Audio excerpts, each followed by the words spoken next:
former Lieutenant Governor Diego Benavente. What we have before us is a summary of your nearly over 30 years of public service in the CNMI. And 20 years of it as an elected official, yes. And I'm really just so fortunate that early on, in my first term in office actually, which would have been the 7th legislature, my staff, Yolanda Palacios at the time, was able to, I'm not sure if I asked her, if she did it by herself, cut out the articles and pictures even of whenever the news would come out regarding myself or my office. And that kind of kept on. And so, all the way till I retired in 2011. And I've put this away now for years. And finally able to bring it all down and just looking at a little bit of history. You did a pretty good job, because this is a lot of news articles documenting pretty much your every move as a public servant. Yeah. It almost going over it looks like it's covered at least 90% of what I was able to do, or what happened throughout my career in both the legislature, and as you can see, the thick ones when I was really busy with, as the Lieutenant Governor, being assigned by then former Governor John Babalta, a lot of lead on the many issues confronting the CNMI at the time. Yeah, I'm sure it'll take us months, if not years, to go through each one. But I know you've chosen a few pieces that have stood out in your decades of public service. So where do we begin? Well, one of the things I was looking at in my first term in office was how I somehow, even back then, felt the need to get ourselves from where we used to have just an elected representative to Washington, rather than what the other insular areas had, which are members of Congress as non-voting delegate, but they were actually members of Congress who sat in the Congress, who were able to make a statement, and of course they were non-voting delegate. But I felt that we were at a disadvantage. And so for many years, beginning in my first few years in office, I pushed for that until finally now, and we're very proud of our congressman in Kilili for many years now, and now with Congresswoman Kimberly Hines. And it shows just really how much more it has benefited the Commonwealth versus our elected Washington representative. And believe me, I visited that office, and we're nothing more than a lobbyist, basically, with an office in Washington, D.C., knocking on doors, rather than someone sitting in Congress and being able to make a difference for us. Other legislations in my first few years was, I was looking at some of it that I thought maybe were yeah, is there a piece here we now. Yeah. So I've marked out several, which is probably going to take us some time to kind of find them. But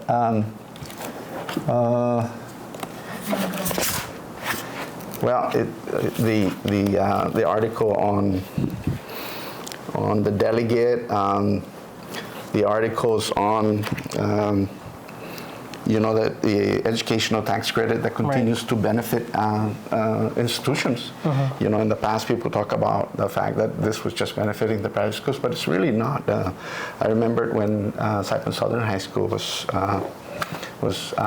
very successful in getting ETC program and providing necessary funding, additional programs for those schools. So it continues to serve the community well. I've also been later on in my political career learning from a very good friend of mine, one of the regional leaders, former President Tommy Remengesal Jr., and his passion for protecting the environment. And that's when I started concerning myself with the ocean resources. For example, we implemented the ban on commercial net fishing, surround net and gill nets in our lagoon. Over the years, individuals or members of the legislature had tried to repeal it. I fought hard during those legislative days. It's still in place. And it's always, as I drive around in the village, for example, on Beach Road, it's always nice to see so many people that are able to cast their rod and reels and catch enough fish, I believe, for at least subsistence. What happened, because I grew up as a fisherman, fishing with my father as a young man, and later on actually had a fish market. My family opened a fish market for almost 20 years and saw the depletion of the stocks, the fish in our lagoon. And now we see that people are, people of all ages are benefiting from that decision to ban net fishing. One of the things that I was fortunate and to have been assigned by then former governor as lieutenant governor was to chair the solid waste task force.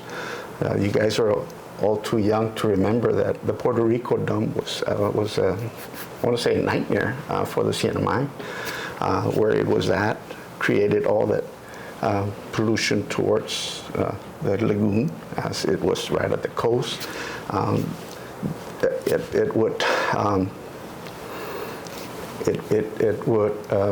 The fire would break up every once in a while, and the smoke would go right down to the Western Garapan, which is the heart of our tourism district. People remember passing through Puerto Rico and having to close their nose because of the stench coming from the Puerto Rico dump. Plus, we were getting threats by U.S. EPA for fines because of the illegal dump that we had. And so it was one of those, I feel like one of the most important, and not totally my accomplishment, because it actually the task force started with the prior administration, but it was during our administration, when I was chairman of the task force, when we saw the closure of Puerto Rico. We basically had a ceremony that locked any future dumping of the land at Puerto Rico and opening the state-of-the-art landfill in Marpi. That is a success story, and I was very fortunate to be a part of it, when I was in office.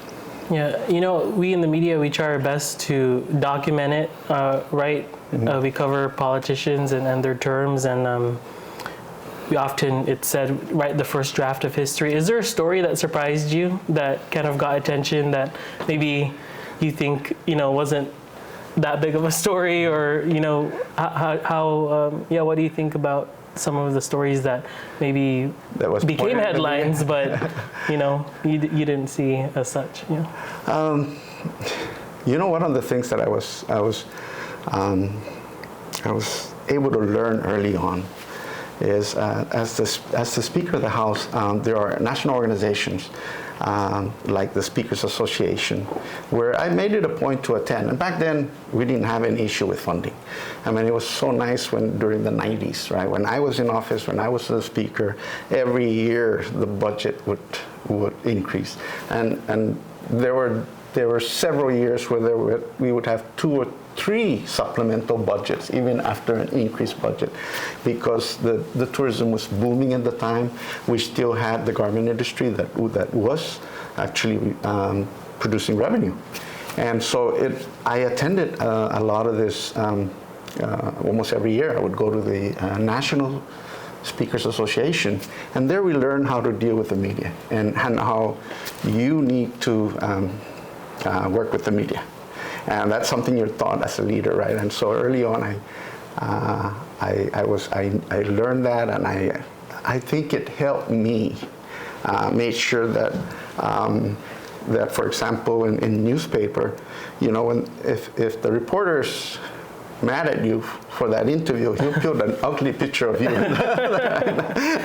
But if he likes you, you always have your better photos with the articles. I'm not sure that answers your question. I'm just trying to figure out how I dealt with it's the media changed, right? I was thinking about these days. I don't know how many people will have scraps, right? Newspaper clippings moving forward. But there are so many. I mean, the thickness of this, for example, right? This is pages and pages of articles, and some of it is not an important stories, but again, my staff, because my name is there, they would just cut it up and put it. Yeah. On the flip side, what's something that you think?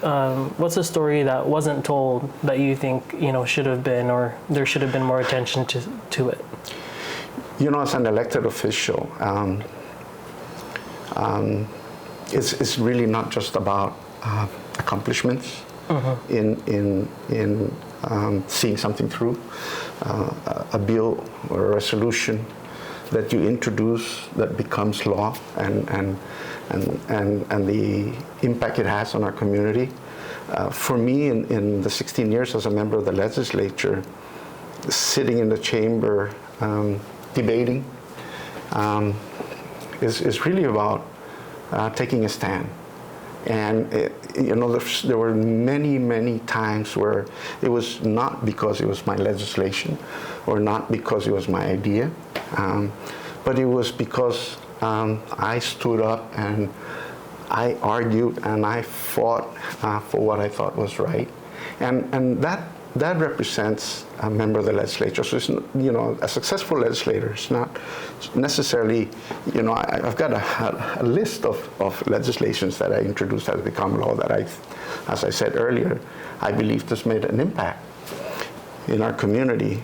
But, in the 16 years, you can only have so many of those, right? But I really, I've been, I guess my personality, my passion, allowed me to take some really strong stands.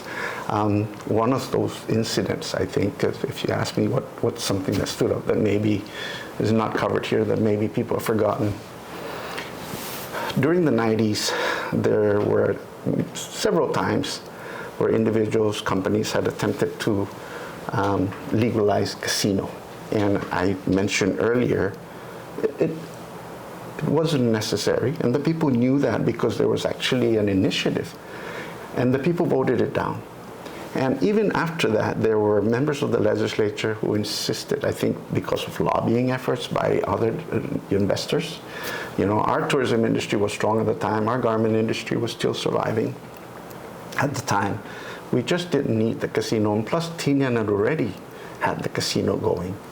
And so almost every year somebody would introduce to legalize it in Saipan, and I fought it. And one time I was the speaker, and I didn't have the majority because there was a coalition of my leadership with minority that, as I was counting, they had the votes to pass this bill to legalize gambling. As the presiding officer, as soon as I saw that and they tried to make the motion, I hammered my gavel, which is here, and I called for a recess, and I started walking away from the chamber. And they were yelling at me like, Mr. Speaker, you can't do this. You can't stop us from our responsibility of getting things done. I said, I'm not. You go ahead and elect another speaker, and you go ahead and do what you want to do. But I am walking out of here, right? And of course, nobody dared to nominate another speaker, so we all just left. And sure enough, the next session, I had come out publicly, I'm sure it's in this article, where I invited everyone to please come up the next session, as I'm sure the group was going to pass. And we had a whole bunch of people in the gallery with their sign, no casino, and I think Father Roger Tenorio, who since passed away, was one of the leaders there and standing up at the back of the gallery, with a lot of our religious community that were there. And of course, the vote was then done to where we referred it back to the committee because the members who was pushing it didn't have the guts to try to push it that session. So, that's something that's not covered, but I really felt like that's one of those that, like I said earlier, it's the stance that I took as an individual legislator I thought was important, Also, one of the things, Tomas, and I know the media has covered the legislative sessions for many, many years now, and you still see, it still frustrates me to see members of the legislature vote present. I just don't think that's right, and I'm so early on, I felt that the people elected me to decide, yes or no. Popular or not popular, so I would always, as far back as I can remember, and you may go back and fact check me and find that maybe there was one time or 2 times I voted present, but I've always believed from early on in my political career as an elected official that the people voted me to make a decision and not to sit there and vote present. Basically, you don't want to vote yes or no. Right, and there are even times when I look at a member and he's or she's sitting there, and then, when the presiding officer says, roll call to vote on the legislation, they get up and walk out so that they don't have to vote. And that's just not right. People elect you to make that decision. There are many times when I would vote yes, but during the debate, I would make my argument as to why this might not be the best thing. So, you're always welcome to say yes with reservation, but your vote still goes down as a yes. And that's another thing that I think it's not printed in any of these articles, but at the same time, I think is an important function of an elected person, right? People expect that kind of representation. All right, Mr. Benavente, thanks so much. Appreciate it. Thank you.